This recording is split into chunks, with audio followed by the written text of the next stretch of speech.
Hero's Guide to World War I Battlefields. Number 2. Saint-Mihiel Salient.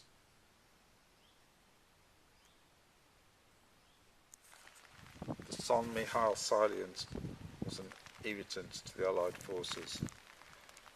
This red line shows how this piece of German territory stuck out into the Allied lines, thus giving them excellent observation posts all over what the Allies were doing. With the front fixed in 1914, the Germans held this long crest that was very valuable for looking over the plain of the Wibbo that they also held. In 1915, the French decided this position was far too good and they wanted to attack it. The whole of this ridge became a massive battleground. As in the Somme, this territory lent itself to mines. Here's the remains of a massive crater caused by a huge mine explosion laid by the French in an attempt to dislodge the Germans. The main attack in April 1915 succeeded in taking 80% of this ridge. However, point 10 at the far end of the ridge remained in German hands right up until 1918. From 1915 to 18, 300 mines were blasted off on the Epage Ridge. The craters are still visible today.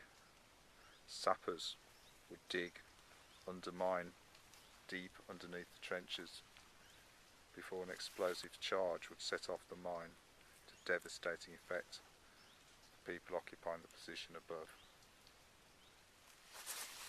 Deep inside the woods, the overgrown remains of the German trench still follow in the zigzags, in and out,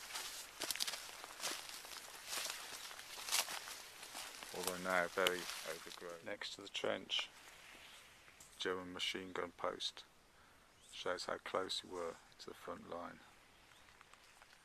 A large metal sheet clearly shows the impact of gunfire. The remains of a German blockhouse built of concrete deep within the woods. This provided the German soldiers shelter and protection from shells, not from mines, but mines were not built underneath this. However, in the walls there is evidence of attack from shells. Built back deep within the shelter are connecting tunnels. There's a surviving tunnel on point X that the Germans would have used to supply their systems. Going deep under the ground, you can see it here, although the entrance has now been blocked off for safety reasons. The commanding view the Germans had from point X over the Wibbo Valley, German held territory until 1918.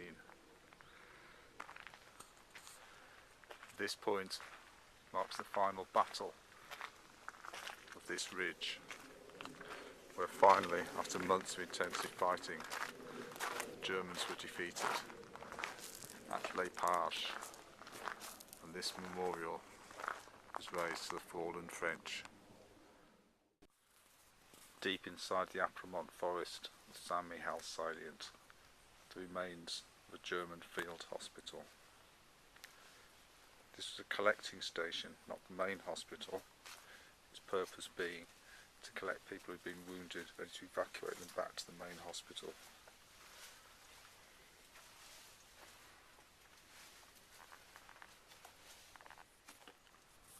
Heavily fortified and camouflaged by vegetation on the top to prevent it being seen, nonetheless provided effective medical care during the war. A well-built and deep German supply trench connects the road to the hospital with the real hospital where the casualties would be evacuated to. Notice how much higher it is in the equivalent British trenches, showing the thoroughness of the Germans in digging deep trenches. Here, connecting tunnel or hole built deep within the hillside. German first line trench, Apremont Forest.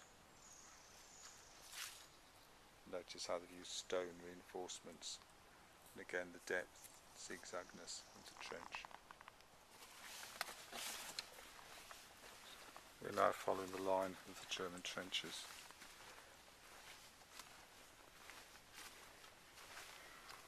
Here a little dugout, possibly used for cooking or storing equipment.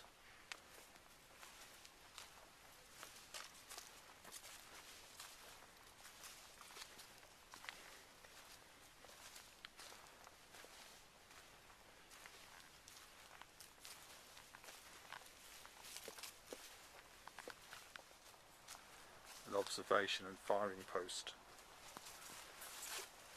Deep communication tunnel.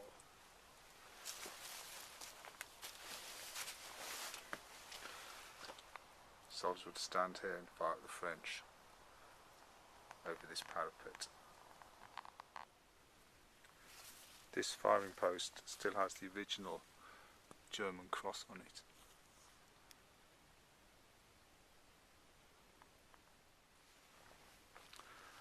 And at the entrance to this German tunnel, it's still possible to see the writing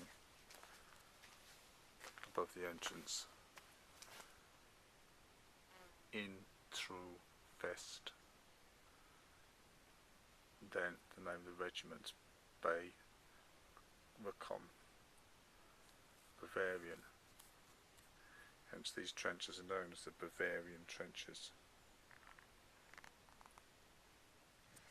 Here at Monsec you can see the commanding views that the Germans would have had of the surrounding territory.